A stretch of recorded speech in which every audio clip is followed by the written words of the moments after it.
E concedo a palavra ao Dr. Andrew Fernandes Farias, que fará a sustentação oral pelo denunciado Paulo Sérgio Nogueira de Oliveira.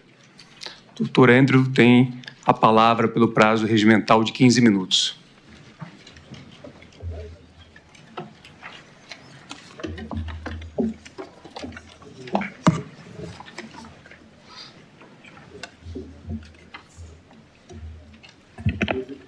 Excelentíssimo senhor ministro-presidente Cristiano Zanin, excelentíssimo senhor ministro relator Alexandre de Moraes, excelentíssima ministra decana Carmen Lúcia, excelentíssimo ministro Luiz Fux, ministro Dino, excelentíssimo procurador-geral da República, professor Gonet, caros companheiros de trincheira da advocacia e todos os que aqui nos acompanham, recebo o meu mais afetuoso e fraternal cumprimento.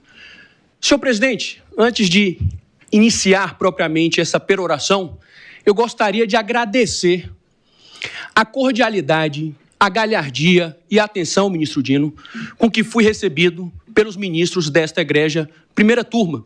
E me fez recordar, ministra Carmen, um diálogo que eu gosto muito da clássica peça do Shakespeare, o Hamlet, o diálogo entre o príncipe Hamlet e o Lorde Polônio, que os artistas estão chegando na cidade, e quando os artistas estão chegando na cidade, o príncipe Hamlet fala para o Lorde Polônio, olha, cuida bem deles. E o Lorde, tentando acalmar o príncipe, fala, príncipe, pode ficar tranquilo, que eu vou tratar eles como eles merecem. O príncipe Hamlet fica desesperado e fala, por favor, não faça isso. Se a gente tratar as pessoas como elas merecem, ninguém escapa do chicote. Então, muito obrigado por terem me recebido, me tratarem muito melhor do que este advogado merece. Eu venho a esta sagrada tribuna da primeira turma do Supremo Tribunal Federal em defesa, ministro Zanin, da verdade, em defesa do direito, em defesa da justiça, em defesa da honra e da reputação do general Paulo Sérgio, um homem honradíssimo, que foi comandante do Exército Brasileiro, do Exército de Caxias. E como aprendi com o ministro Dino, quem tem honra, defende. E o general Paulo Sérgio está sendo objeto de uma acusação criminal, eventualmente de um processo criminal, e como nós sabemos, o processo criminal, o procedimento, o sistema de justiça criminal é um ritual de humilhação e degradação moral. É por isso que sempre se revela oportuna, a gente nunca pode esquecer das lições de Carrara, que o processo criminal é o que há de mais sério nesse mundo. Tudo nele deve ser claro como a luz, certo como a evidência, positivo como qualquer grandeza algébrica, nada de ampliável, nada de suposto, nada de ilação. A verdade desativada de dúvidas, eminente ministro Zanin. E qual é a acusação, a grave acusação, que pesa contra o ministro Paulo Sérgio? Diz a denúncia que o general Paulo Sérgio integrava uma organização criminosa, que o general Paulo Sérgio teria atuado para dar um golpe de Estado, para abolir violentamente, ministro Fux, abolir de forma violenta o Estado Democrático de Direito.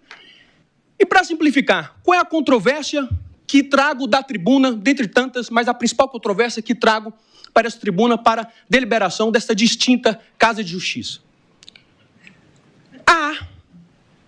Existe nos autos justa causa com relação especificamente ao general Paulo Sérgio? Existe lastro probatório, ainda como advertiu o ministro Dino na sessão de hoje, ainda que seja mínimo, mas existe esse lastro probatório que concede, que confere plausibilidade à acusação com relação especificamente ao general Paulo Sérgio? E como esta corte, tem um recente julgado do eminente ministro relator, tem um recente julgado agora em 2024, relatoria do eminente ministro Fachin, da segunda turma, mas como esta corte entende a justa causa? Nós sabemos, a gente não ignora que agora não é o momento do exame profundo, mas tem que ter elemento, ainda que mínimo tem que ter. Como esta casa entende? Começando pelo inquérito 3.719, diz este Supremo Tribunal Federal, a justa causa para ação penal consiste na exigência de suporte probatório mínimo a indicar a legitimidade da imputação e se traduz na existência no inquérito policial ou nas peças de informação que instrui a denúncia de elementos sérios e idôneos que demonstrem a materialidade do crime e indícios razoáveis de autoria.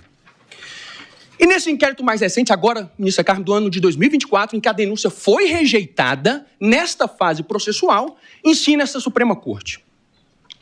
A proposta acusatória carece de elementos de informações sólidos, capazes de evidenciar a materialidade delitiva e o indício de autoria a denotar a impossibilidade de deflagração da ação penal por falta de justa causa. No voto, o ministro Fachin diz brilhantemente, aspas, de fato, a versão ministerial conflita, e aqui é um ponto importante que casa com o presente caso e casa com a situação específica do general Paulo Sérgio. Diz o ministro Fachin, aspas, a versão ministerial conflita com a perspectiva fática exposta pelos colaboradores, além de se valer de pressupostos genéricos para comatar as lacunas verificadas na investigação. Então, a controvérsia é muito simples, eminente ministro Fux. Tem elementos sólidos para receber a denúncia com relação ao general Paulo Sérgio ou a narrativa constante da denúncia colide com a própria delação ou colaboração premiada? Essa é a pergunta que coloco para a deliberação deste nobre e distinto colegiado. Para tanto, eminente ministra Carmen, tem um atrevimento, ministro Gino, de convidar para examinar o que diz a prova dos autos. Qual é o principal elemento utilizado para o oferecimento da denúncia? Qual é o principal elemento? O mais badalado constante dos autos? Delação de Mauro Cid, delação do coronel Cid, colaboração do coronel Cid. E o que ela diz, eminente ministro Dino, com relação ao general Paulo Sérgio? Peço licença para fazer a leitura. Aspas. Nesse sentido, indagado sobre os elementos que têm conhecimento em relação aos referidos fatos investigados, respondeu que, depois que acabou o período eleitoral, o então presidente Jair Bolsonaro recebia diversas pessoas, sempre no Palácio da Alvorada, que essas pessoas que visitavam então o presidente formavam 3 grupos distintos. E continua mais à frente, que esses grupos aconselhavam, mais à frente, que outro grupo entendiam, esse outro grupo, palavras expressas aqui da delação, entendiam que nada poderia ser feito diante do resultado das eleições, que qualquer coisa em outro sentido seria um golpe armado, que esse grupo era, ministro Fux, que esse grupo era totalmente contra isso, que o grupo era composto pelo comandante do Exército, Freire Gomes, pelo general Paulo Sérgio, então ministro da Defesa, que esse grupo temia que o grupo radical trouxesse um assessoramento e levasse o presidente Jair Bolsonaro a assinar uma doideira. A delação do coronel Cid vale ou não vale? Ou só vale para receber a denúncia, ou só vale para acusação? E quando ele diz aqui expressamente que o general Paulo Sérgio fazia parte de um grupo que aconselhava o presidente de que nada poderia ser feito diante do resultado das eleições, que temia que um grupo radical levasse o presidente a assinar expressões do colaborador, uma doideira. Vamos fazer vista grossa? Não vale? Poderia até se dizer, mas quando foi complementar sua colaboração, sua delação, em 21 de novembro de 24, o coronel Cid diz... Aí, nessas discussões com o general Braga Neto, então coloca outro general como ministro da Defesa. Tinham essas discussões. E tem uma mensagem constante do relatório da Polícia Federal, do general Mário. E olha, eminente ministro Dino, ministro Fux, olha o que o general Mário diz, conversando com alguém, possivelmente com o nome Caveira. Aspas. Cara, eu estava pensando aqui, sugeri o presidente até ele pensar em mudar de novo o MD. O ministro da Defesa. Segundo a lógica e a narrativa constante da denúncia, após uma eventual assinatura de decreto, seria instalado um gabinete de crise. E tinha estrutura, ministro Fux, tinha estrutura desse gabinete de crise, eminente ministra Carmen, a estrutura organizacional. O general Paulo Sérgio fazia parte dessa estrutura organizacional? Não. Então, como é que ele integrava uma organização criminosa que buscava dar golpe de Estado, abolir violentamente o Estado Democrático de Direito? Como que ele fazia parte, ministro Dino, dessa organização criminosa se ele assessorava o presidente a não fazer nada? se ele era totalmente contra golpe de Estado, se ele temia que uma doideira fosse assinada, se ele não integrava o gabinete de gestão de crise, se tinham pessoas querendo tirar ele do cargo, tirar o general Freire Gomes como comandante do Exército e retirar o general Paulo Sérgio como ministro da Defesa. Com as mais respeitosas vênias, a história não fecha. E por isso que a gente fica numa situação, é porque a prova dos autos, ministro Fux, ela é contundente em demonstrar a inocência do general Paulo Sérgio. A defesa não poderia ficar calada. A defesa não poderia fingir que não viu o que consta da delação do Cid. É prova da inocência. Não é a situação de uma falta elementos, é mais grave do que isso. É prova da inocência. E com as mais respeitosas vênias, ninguém discute aqui o brilhantismo, o professor Paulo Gonet é um exímio jurista, nada pessoal, no campo da institucionalidade, todos no mundo do direito reverenciam o professor Gonet, mas com as mais respeitosas vênias, a questão da reunião do dia 14 de dezembro, que foi colocada aqui também na sustentação oral da acusação pública, foi dito que houve o ministro da Defesa fez uma reunião no dia 14 de dezembro para pressionar os comandantes das forças. Com as mais respeitosas vênias, é uma ilação. O que disse o comandante da força, o general Freire Gomes?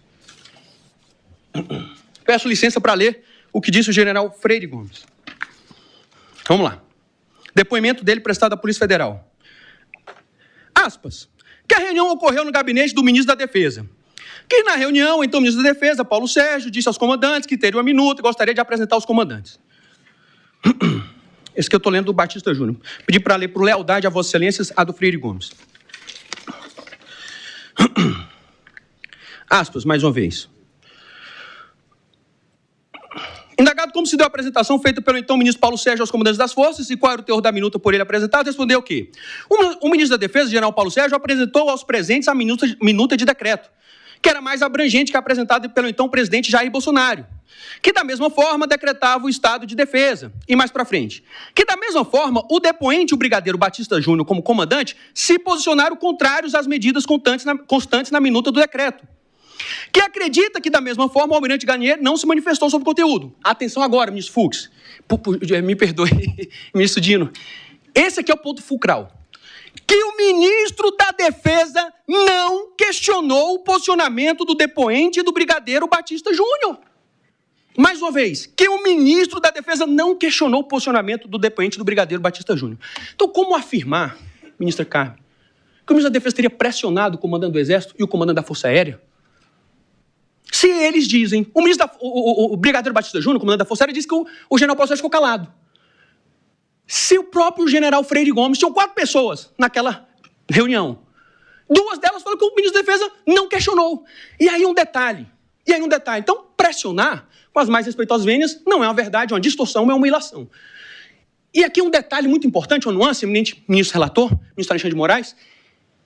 O general Paulo Sérgio era ministro da Defesa. Como nós sabemos, ministro Cristiano Zanin, o país estava polarizado, era carta, era grupo de WhatsApp. O general Paulo Sérgio tinha a responsabilidade de evitar uma ruptura, de manter a unidade das Forças Armadas. Os comandantes de forças tinham que ter conhecimento, eventualmente, se existia, segundo a denúncia, existia uma minuta, os comandantes de forças tinham que ter conhecimento. E ele não pressionou, isso é inequívoco. Fez a reunião, sondou e pronto. Então, com as mais respeitosas vênias, não existem elementos sólidos com relação ao general Paulo Sérgio, e como este Supremo Tribunal Federal já decidiu, eminente ministro Zanin, a denúncia, a narrativa constante da acusação colide com a própria delação premiada e com os demais elementos de prova, que são contundentes. Me perdoe, eminente presidente, mas também aprendi com o ministro Dino, é a contundência dos justos. É a contundência dos justos. Me encaminhando para o final, ninguém sabe melhor do que Vossa Excelência, eminente presidente, ministro Cristiano Zanin, que a advocacia é luta e esperança. Luta pelo direito e esperança que o direito triunfe. Cultura nos exortava a ter fé no direito como o melhor instrumento para a convivência humana, ter fé na justiça como o destino natural do direito. Porém, para além de ter fé na justiça, para além de ter fé no direito, eu tenho confiança que esta primeira turma tomará, ministra Carmen, a melhor decisão, porque